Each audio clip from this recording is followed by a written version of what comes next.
اللهم صل وسلم وبارك عليك يا حبيبي يا رسول الله.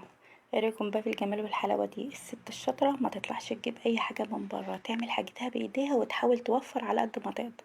سندوتش الكريب بالبطاطس ب50 جنيه، انت هتعملي الكميه دي كلها باقل من ال50 جنيه. شفتوا المطه اللي جايه دي؟ حاجه كده ايه عظمه، حاجه كده ما شاء الله، تسلم ايدي. باقل من 50 جنيه عملت 9 سندوتشات ما شاء الله. ما شاء الله، السندوتش الواحد ب50 جنيه في المحلات، انت هتعملي الكمية دي كلها ب50 جنيه. ازاي؟ تعالي وانا اقولك هنعملهم ازاي. جبنا الفلفل، جبت كيس الجبنة ده اللي هي الموزاريلا ده، وكيس جبنة ميكس جبن.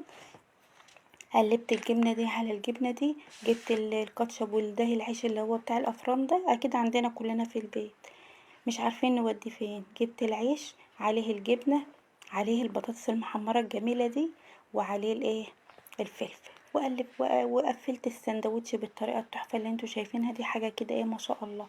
نفس التجربة هنعيدها تاني وتالت زي ما احنا عايزين، على قد الكمية اللي انت حابة تعمليها. الرغيف وعليه البطاطس وعليه الكاتشب وعليه الجبنة وعليه الفلفل، ولو حابة تضيفي زيتون، اي حاجة تانية حابة تضيفيها ضيفيها.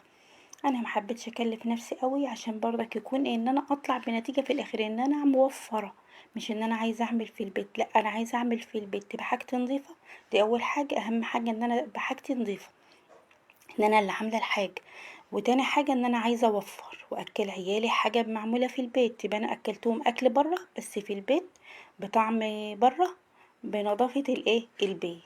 ده اللي انا عايزه اوصله. دي الكميه اللي انا عملتها. هنروح بقى فين؟ على البوتاجاز. جبنا الجريلا بتاعتنا الجميله دي، ضفنا فيها معلقه زبده جميله كده، ونزلنا بالعيش حمصناه كده